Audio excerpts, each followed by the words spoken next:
Well, 2 days into the new year and the final votes to decide the presidency for the next 4 years, they're still 11 months away. But the first votes are just a couple of weeks away. New tonight, THV 11 Sarah Horbakowitz talks to a voter, an election official, and a presidential hopeful about what they are expecting. Sarah?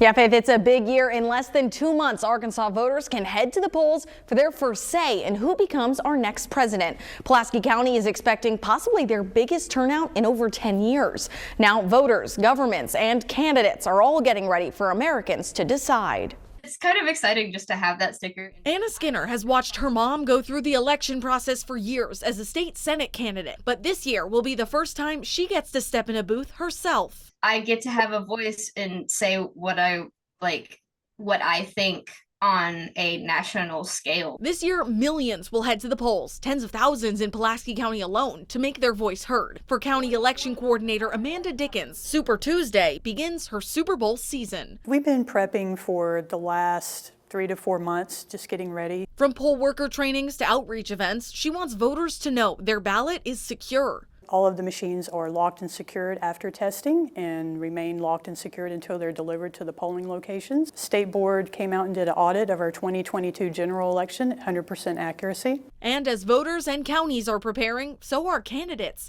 like presidential candidate and former Arkansas Governor Asa Hutchinson. People are saying it's upon us, we've got to make a decision. Recent polls show Hutchinson at less than 1%, but as he campaigns in Iowa ahead of the caucuses, he's hoping to build national momentum. And from my standpoint in Iowa, you have to beat expectations. You don't have to win.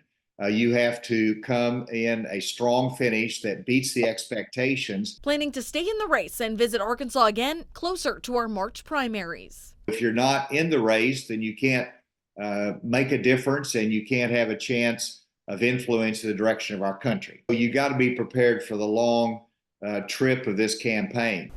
Ever since Arkansas moved the primaries up to March, joining some of the earliest states to vote, turnout has been tens of thousands higher. While primary election day is March 5th, you can vote for your preferred party candidate starting on February 20th. But in order to vote in the primaries, you have to be registered to vote by February 5th.